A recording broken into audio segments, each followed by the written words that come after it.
വിക്രമിനിപ്പോ ബിസിനസ്സായി, കോടിക്കണക്കിന് പണമായി, ബംഗ്ലാവായി. മാത്രോ സ്നേഹിക്കാൻ മാത്രം അറിയാവുന്ന വർഷയെ പോലുള്ളൊരു സുന്ദരിയായ ഭാര്യയും.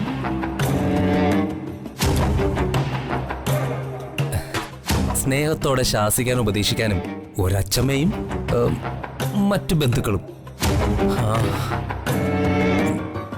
എനിക്കിപ്പോഴും ആരുമില്ല, ഒറ്റത്തടിയോ അച്ഛമ്മ. അച്ഛമ്മയുടെ കാല് തടവുമ്പോ സ്വന്തം അമ്മയുടെ കാല് തടവുന്ന ഒരു മനസ്സുഖവും സന്തോഷമൊക്കെ ഉണ്ട്. എന്നെ തടയരുത് അച്ഛമ്മേ. വർഷേ പ്ലീസ്.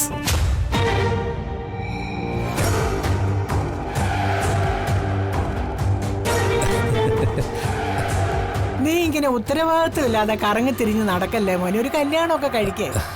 വർഷയെ പോലെ സൽസ്വഭാവിയും സൗന്ദര്യമൊക്കെ ഉള്ളൊരു പെണ്ണിനെ കെട്ടണമെന്നാ എന്റെ ആഗ്രഹം. എനിക്കും ഒരു പക്ഷെ പെണ്ണ് കിട്ടുമായിരിക്കും. വൃത്തിയും ചേലും ഇല്ലാത്ത മരമോന്തയുള്ള ഒരു പെണ്ണ്. അങ്ങനെ ഒരു പെണ്ണ് മതിയെങ്കിൽ നമുക്ക് നോക്കാം.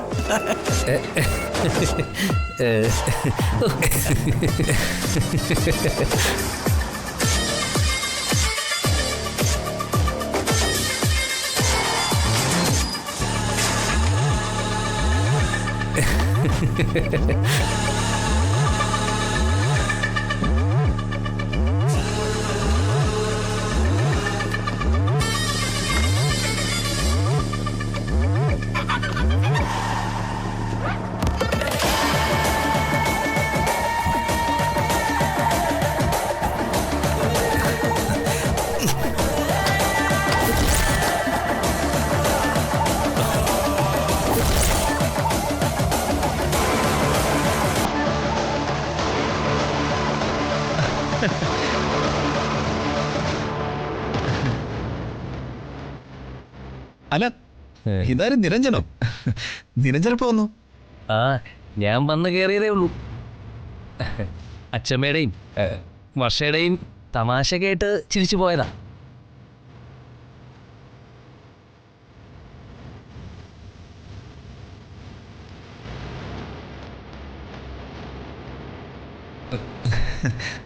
നന്നായി. ചിരി ആരോഗ്യത്തിന് നല്ലതാ. നമുക്ക് ആ ഹാളിൽ ഇരുന്ന് സംസാരിക്കാം. അതല്ലേ അതിൻ്റെ ഒരു മര്യാദ രീതി. വാ.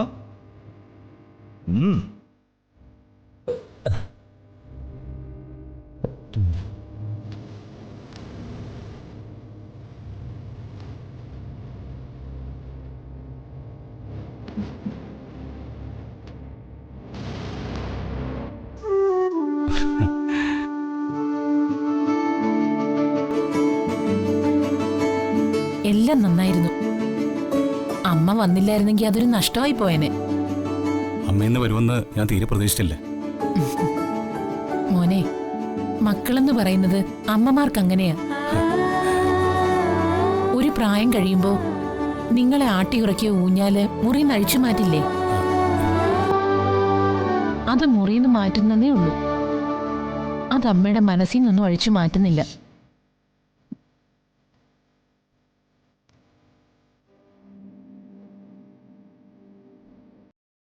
ഇതൊന്നും നിങ്ങൾക്ക് പറഞ്ഞാൽ മനസ്സിലാവില്ല, ചന്ദ്രികാമ്മയ്ക്ക് മനസ്സിലാവും. അമ്മേ, നല്ലതേ വരും മോനെ.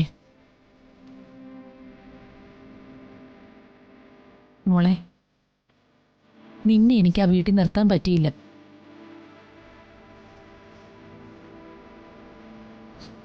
എന്റെ അമ്മ ഇങ്ങനെ എല്ലാ കാര്യങ്ങളും അറിയാവുന്ന എന്നെ ഇങ്ങനെ പറഞ്ഞു ബോധ്യപ്പെടുത്തേണ്ടതുണ്ടോ?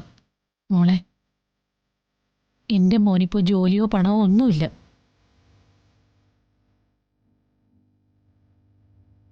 പക്ഷേ മനസ്സുകൊണ്ട് എന്റെ മോൻ വലിയ പണക്കാരനാ.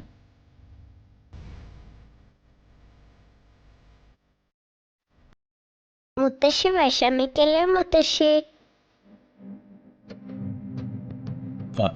അല്ലെങ്കിൽ തന്നെ ഇങ്ങനെ ഒരു അമ്മയുള്ളപ്പോ ഞാൻ ഇങ്ങനെ പാവപ്പെട്ടവനാവും. ഞാൻ പണക്കാരനാ.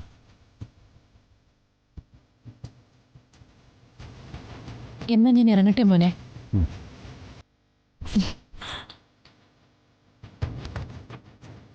ദാ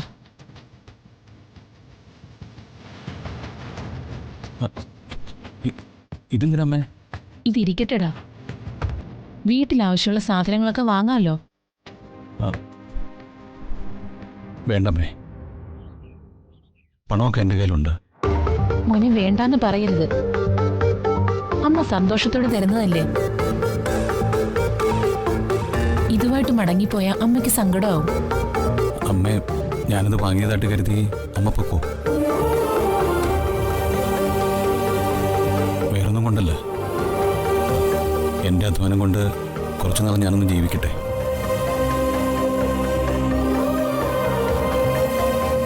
അമ്മയ്ക്ക് വേറൊന്നും തോന്നരുത്. മോളെ, ഇല്ലമ്മേ, ജഗന്റെ തീരുമാനം തന്നെയാ എന്റെയും തീരുമാനം.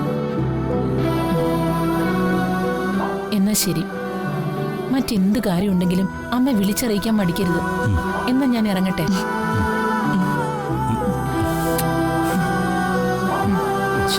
ശരി. മക്കളെ, ഞങ്ങൾ ഇറങ്ങുക. ഇറങ്ങാനോ? അച്ഛനും അമ്മയും 1-2 ദിവസം കൂടി ഇവിടെ കഴിഞ്ഞിട്ട് പോയാ മതി. അയ്യോ, അത് പറ്റില്ല മോളെ. നിന്റെ അച്ഛനെ നൈറ്റ് ഡ്യൂട്ടിയാ.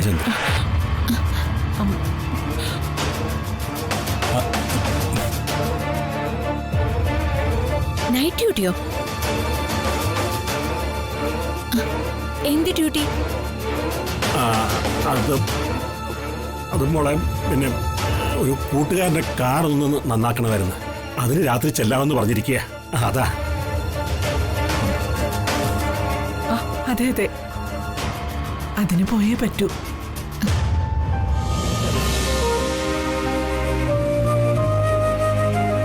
അച്ഛനും അമ്മയും എന്നിൽ നിന്ന് എന്തൊക്കെ ഒളിക്കുന്നുണ്ട്. എന്ത് വിളിക്കാൻ? ഒന്നുമില്ല മോളെ, എല്ലാം നിന്റെ തോന്നല.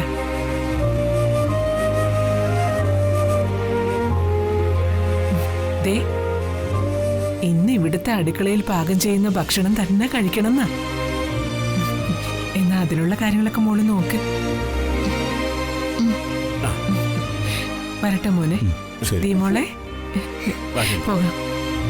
ശരി മോളെ. ശരി മോളെ. മോനെ. ആ, ശരി.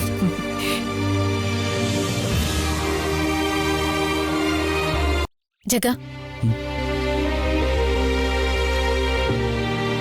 എന്നിൽ നിന്നും എല്ലാവരും എന്തൊക്കെയോ മറയ്ക്കുന്നുണ്ട്. അച്ഛന് ജഗൻ എന്ത് ജോലി വാങ്ങിക്കൊടുത്തു എന്ന് പറഞ്ഞില്ലേ? എന്ത് ജോലിയാ?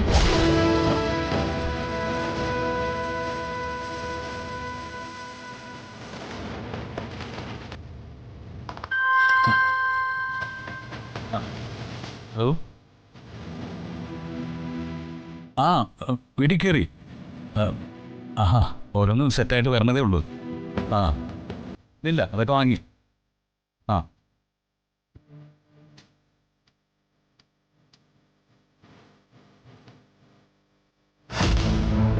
എടാ, സംസ്കാരം തൊട്ട് തീണ്ടാത്തൊരു വൃത്തികെട്ടവനാണ്.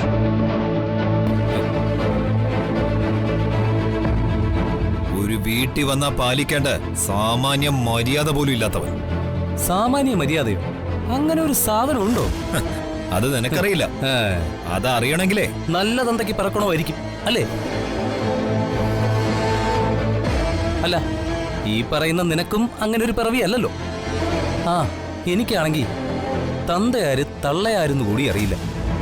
അല്ല, നിന്റെ പോലത്തെ ഒരു തന്തയാണെങ്കിൽ അതറിയാതിരിക്കുന്നതാ നല്ലത്. അതാണ് നല്ലത്. ആണുങ്ങളില്ലാത്ത നേരത്തെ സ്ത്രീകളുടെ മുറി കയറിയിരിക്കുന്നതേ ചെറ്റത്ര. ഓ, അറിയാം. ആ, അളിയ, നീ എന്നിൽ നിന്നും ഇത്രയൊക്കെ പ്രതീക്ഷിച്ചാ മതി. ഞാൻ ഇനിയും വരും. തോന്നിയിടത്തൊക്കെ കയറും. തോന്നിയതുപോലെ പ്രവർത്തിക്കുകയും ചെയ്യും. അറിയാലോ നിനക്കെന്റെ സ്വഭാവം.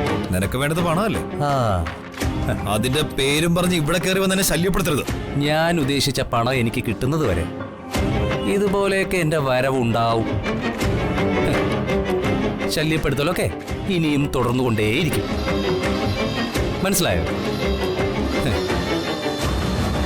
ഭീഷണിപ്പെടുത്തി ഓടിക്കാൻ ശ്രമിക്കരുത്. ശ്രമിച്ച നീ ആരാണെന്നുള്ള സത്യം നിന്റെ ഭാര്യയോടും അച്ഛമ്മയോടൊക്കെ ഞാൻ വെളിപ്പെടുത്തിയിരിക്കും.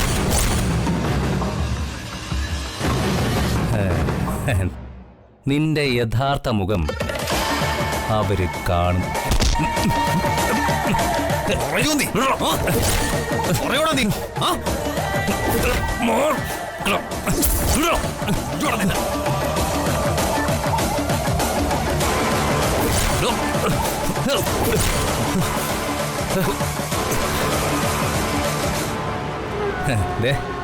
വർഷ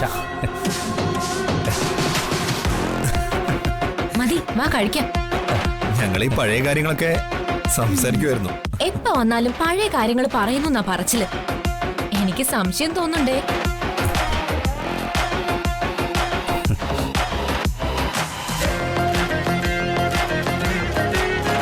വാ, ഇനി കോപ്രായങ്ങളൊക്കെ ആഹാരം കഴിച്ചു കഴിഞ്ഞിട്ട്. അന്നേ ഞങ്ങൾ രണ്ടുപേരും കൂടി അനാഥാലയത്തിൽ ഒരു നാടകം ചെയ്തു. രണ്ടുപേരും മാത്രമുള്ള ഒരു നാടകം. അതെ, യൂദാസ് നീതി തേടുന്നു. യൂദാസ് ആരാ? അല്ല, വർഷ തന്നെ തീരുമാനിച്ചോ യൂദാസ് ആരായിരിക്കും? 30 വെള്ളിക്കാശിന് ഒറ്റുകാരനായ യൂദാസിന്റെ റോള്. വേണ്ട,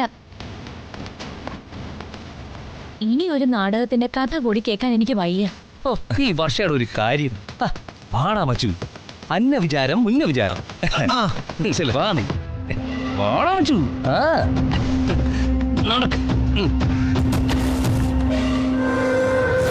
വാടക വീട്ടിൽ അവനോടൊപ്പം സ്വസ്ഥമായി സുഖമായി അവള് കഴിയുന്നു പോലും. തെരുവുതോറും തെണ്ടിത്തിരിയുന്ന വാർത്ത കേൾക്കാൻ കാത്തിരിക്കുന്നവർക്ക് ഇതൊരു ദുഃഖവാർത്തയാ. അപ്പച്ചിക്ക് മാത്രമല്ല, എനിക്കും ഇതൊരു ദുഃഖവാർത്തയാ. എടി വിദ്യേ, നീ പഠിച്ച കളരിയല്ല ഈ ആനന്ദവല്ലി പഠിച്ചത്. കല്യാണം കഴിഞ്ഞ് മധുവിധു ആഘോഷിച്ച് സുഖവാസം നടത്താൻ ഞാൻ ആ വന്ദനയും ജഗനെ അനുവദിക്കില്ല. ഈ കുടുംബത്തിനൊരു മഹിമയുണ്ട്. തുല്യതയുള്ളവരെ ചേരാവൂ. അല്ലെങ്കിൽ ഇത് നാളെ പതിവാകും, കുലം നശിക്കും. കുടുംബദേവതകൾ പടിയിറങ്ങും. ആനന്ദവല്ലിയുടെ അടവുകളെല്ലാം പൊളിച്ചടുക്കിയിട്ട് അവള് മാതൃകാ വീട്ടമ്മ ചമഞ്ഞ് അങ്ങനെ ഞെളിഞ്ഞ് നടക്കണ്ട. അവളുടെ ഓരോ വിജയവും അപ്പച്ചിയുടെ ചീത ആളെ കത്താൻ വെക്കുന്ന തീക്കൊള്ളിക്ക് തുല്യ. തോറ്റു കൊടുക്കരുത് അപ്പച്ചി. അവളെയും ജഗനെയും തമ്മിൽ പിരിക്കണം. ഒരിക്കലും അടുക്കാത്ത വിധത്തിൽ അവരകലണം.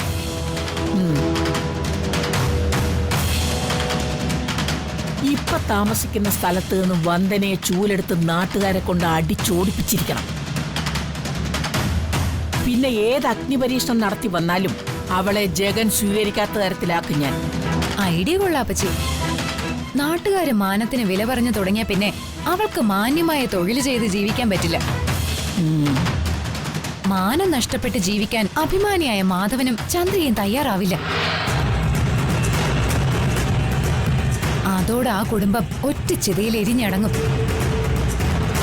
പിന്നെ ആ എരണം കെട്ട കൊച്ചിന് അനാഥാലയായിരിക്കും ശരണം.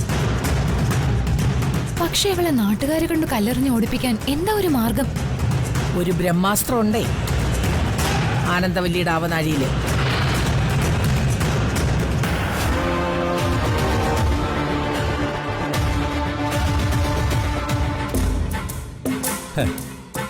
ഞാൻ ആവശ്യപ്പെട്ട പണം ഉടനെ തന്നിരിക്കണം.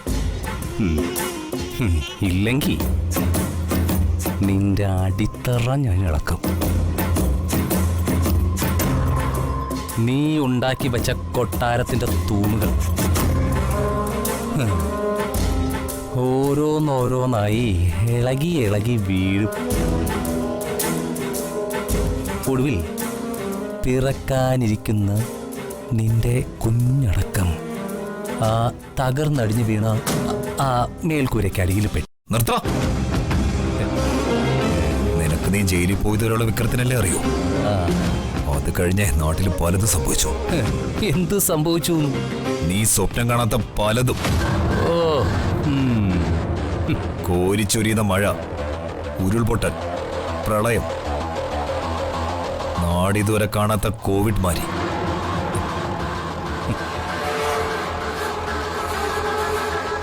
ഒക്കെ കഴിഞ്ഞപ്പോ വിക്രം ഒരുപാട് മാറി. പുറലോകം കാണാത്ത നീ അതറിഞ്ഞില്ല. സൂക്ഷിക്കണം. എന്നെക്കുറിച്ച് പുതിയ ബിസിനസ്സുകാരോട് ചോദിച്ചറി. എന്നിട്ടുള്ള ഭീഷണിയാവും നിനക്ക് നല്ലത്. അല്ലെങ്കിൽ പാനിച്ച് ചൂട് പിടിച്ച നിന്റെ ബോധം പോകും. ഓ,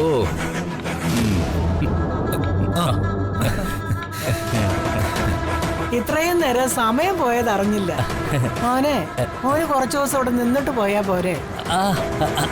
അതാ അച്ഛമ്മേ വിക്രമം പറഞ്ഞോണ്ടിരിക്കുന്നേ.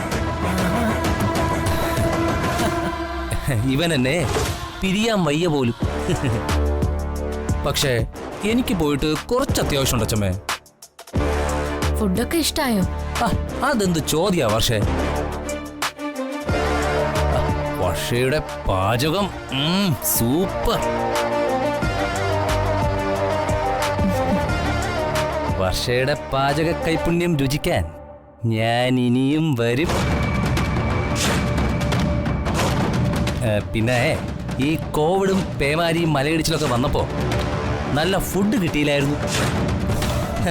അതിന്റെ കുറവൊക്കെ ഒന്ന് നികത്തം.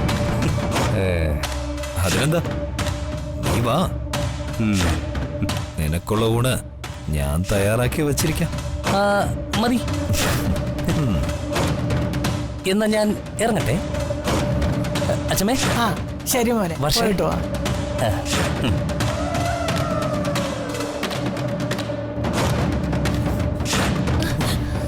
ആരോട് ചോദിച്ചിട്ടാണ് ആ ചെറ്റ അകത്ത് കയറ്റിയത്? ചോദിച്ചു കേട്ടില്ലേ? ആരോട് ചോദിച്ചിട്ട് അവൻ അകത്ത് കയറ്റിയെന്ന്? ആരുടെ അനുവാദത്തിന് വേണ്ടി കാത്തു നിൽക്കാതെ അയാൾ അകത്തോട്ട് കയറി വന്നതാ. അല്ലാതെ ആരും വിളിച്ചു കയറ്റിയതൊന്നും അല്ല. അങ്ങനെ അകത്ത് കയറി വന്നെങ്കില് അവനെ സ്വീകരണ മുറിയിൽ ഇരുത്തണമായിരുന്നു. അല്ലാതെ കിടപ്പുമുറിയിൽ കയറാനുള്ള സ്വാതന്ത്ര്യം കൊടുക്കുകയല്ല വേണ്ടത്. ഒരുത്തനെ വിളിച്ച് കിടപ്പുമുറിയിൽ കയറ്റിയിരിക്കുന്നു. ഊറ്റുംപെട്ടവള നിന്നോണ്ടല്ലോ. അയ്യോ മോനെ, വേണ്ട, തല്ലരുതേ. വേണ്ട മോനെ.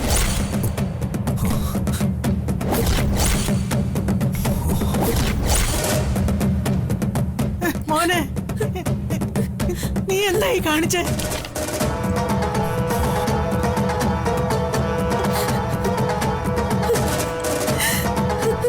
ഗർഭിണിയായ ഇവിടെ ഇങ്ങനെ തല്ലാൻ പാടുണ്ടോ?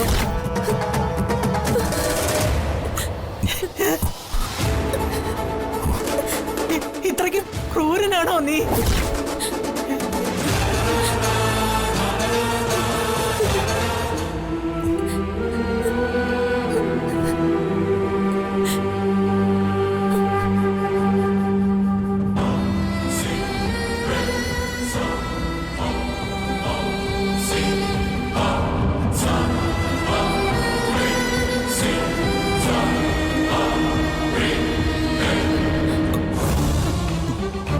ഞാൻ നിന്നെ തല്ലിയോ?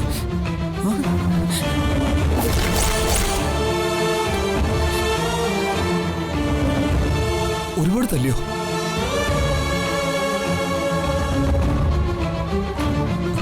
അയ്യോ സോറി വർഷ. മോളെ ക്ഷമിക്കണം. എനിക്ക് മാപ്പ് തരണം വർഷ. പക്ഷെ നീ എനിക്ക് മാപ്പ് തരണം.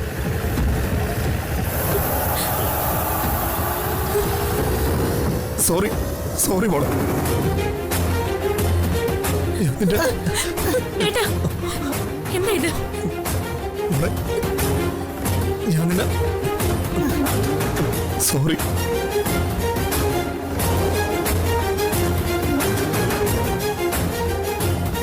മോളെ ഞാൻ നിന്നെ സോറി വർഷ.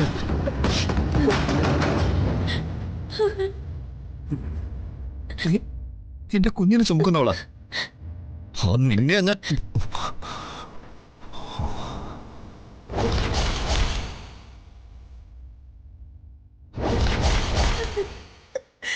എന്താ ഏട്ടാ ഇതൊക്കെ?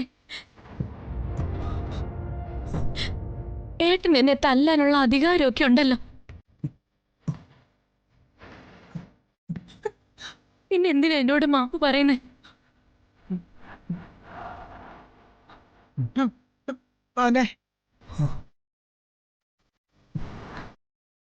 ഇനി ഇങ്ങനെയൊന്നും ഉണ്ടാകാൻ നോക്കിയാ മതി. ഞാൻ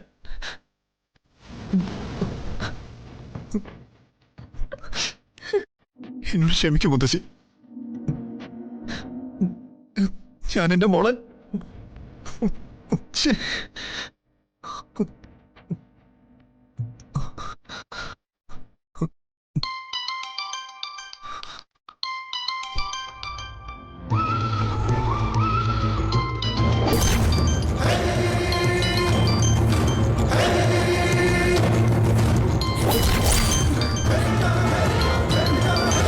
പറഞ്ഞതല്ലേ വേണ്ടെന്ന് പറഞ്ഞാൽ വേണ്ട, അതങ്ങ് ക്യാൻസൽ ചെയ്തേക്ക്. പറഞ്ഞാലും മനസ്സിലാവില്ല.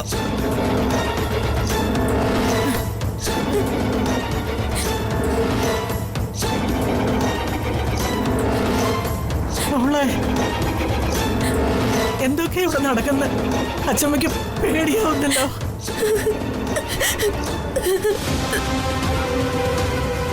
എന്റെ മോളെ, അയ്യോ.